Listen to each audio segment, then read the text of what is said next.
On va commencer par le marathon de Los Angeles. Le marathon de Los Angeles, il a eu lieu en mars. Je l'ai fait 4 fois le marathon de Los Angeles, donc je vous en parle avec un petit peu d'expérience. L'un et l'autre, hein, Los Angeles et San Diego, vous n'avez pas besoin de passer par un voyagiste. Vous vous inscrivez sur internet, ça va assez vite. C'est 200 $ à peu près pour Los Angeles et c'est 100 $ pour San Diego. Donc c'est pas hyper cher. On n'est pas dans la folie des grandeurs comme on peut le retrouver à New York. Donc marathon de Los Angeles, tous les ans, il y a lieu au mois de mars. C'est un marathon qui n'est pas vieux comme le monde. Non, ça fait bien longtemps que le marathon de Los Angeles existe. La date exacte, je ne saurais pas vous la donner, mais à mon avis, ça remonte aux années 90 facilement. Le marathon de San Diego, il a été créé en 1998. Le marathon d'LA, je ne veux pas dire de bêtises, en tout cas c'est les années 90, j'en suis quasiment sûr. Je mettrai mon oreille gauche à couper sur cette question. Le marathon de LA, il est sympa et il est relativement facile. Pourquoi? Parce que vous courez un petit peu...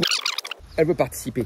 Tu veux participer à la discussion, tu participes à la discussion, c'est pas un souci, mais tu t'aboies pas. Voilà. Le marathon de LA, vous passez par tous les quartiers de LA, un peu comme à New York. Voilà. Et donc, du coup, vous avez une ambiance phénoménale. Enfin, une ambiance phénoménale. Encore une fois, New York a placé la barre très haut. New York, c'est l'ambiance phénoménale. LA, c'est un petit peu en dessous, mais il y a quand même une très très bonne ambiance. Il y a des orchestres, il y a des... c'est un peu le show. LA, je rappelle, hein, c'est la ville de Hollywood, c'est la ville des stars, des VIP, des médias américains. Il y a New York et LA, mais LA, c'est quand même une ville paillette, hein, c'est une ville paillette. Vous avez ce que moi j'aime beaucoup, c'est des bandes de, vous savez aux États-Unis ils appellent ça comment?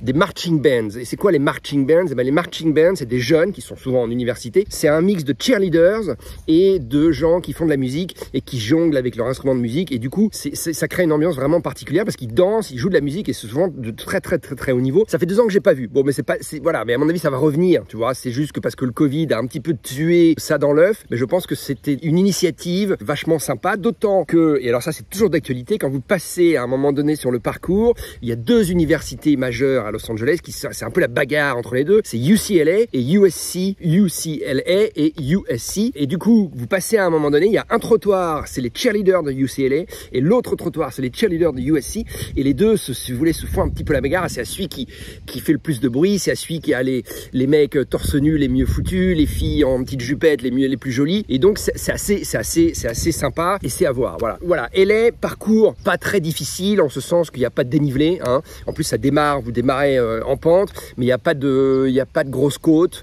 Il fait chaud, évidemment. Il n'y a pas toujours de l'ombre. Au mois de mars à LA, il fait, il peut faire chaud. Hein. Enfin, il fait entre 20 et 30 si tu veux, tu vois, mais ça peut monter 30. Hein. Ça peut, voilà, une année de cagnard, tu peux même te retrouver un petit peu plus de 30. Donc, mais c'est une chaleur sèche à LA. C'est pas un marathon très compliqué. Et puis, si vous voulez, le voyage Los Angeles, c'est un voyage beaucoup plus long, hein. Il y a 9 heures de décalage avec la France, bien plus que quand vous allez à New York où il n'y a que 6 heures de décalage, mais ça vaut le coup de rester une semaine à LA, de louer une voiture, de vous balader un peu dans les quartiers, d'aller à Santa Monica à la plage, de visiter les studios Universal, enfin il y a plein de trucs à faire à LA qui, si vous voulez, méritent à mon avis de faire ce voyage et d'investir, d'aller passer une semaine au mois de mars quand il fait pas encore très beau, très chaud en France, à part ceux qui habitent dans le sud de la France ou ceux qui vivent pas en métropole, mais sinon, hein, pour la plupart d'entre nous, enfin pour la plupart d'entre vous, pardon, il fait pas très beau au mois de mars en France, il faut bien l'avouer, et donc aller faire le marathon de LA, c'est une manière de se lancer dans le printemps parce que tu reviens, et ben avec un petit peu de chance, il fera un petit peu plus beau en France, en tout cas il fera beau à LA, il fera chaud à LA, donc c'est un marathon que tu feras sous le soleil, je te le garantis, c'est 100% parce qu'il pleut jamais à LA. Bah, moi ça fait 3 ans que je vis à Los Angeles, enfin, entre Los Angeles et San Diego, il pleut jamais, il doit pleuvoir, allez, mais même pas, il pleut pas une journée dans l'année, si tu veux, jamais il pleut une journée ininterrompue, jamais, ça n'arrive pas. Donc c'est pour ça qu'il y a des problèmes de sécheresse ici à LA et qu'il y a des problèmes aussi d'incendie régulièrement parce que voilà, la végétation est extrêmement sèche. Donc soleil garanti, ambiance garantie, parcours pas très compliqué. Voilà, ça c'est pour LA. Donc si tu veux, moi je le recommande à des gens qui sont pas forcément spécialisés en marathon, qui ont envie d'aller en Californie et qui visent pas non plus un chrono parce qu'il fait chaud, et donc à mon avis tu vas, à moins d'être très entraîné, tu vas souffrir quand même un petit peu de la chaleur.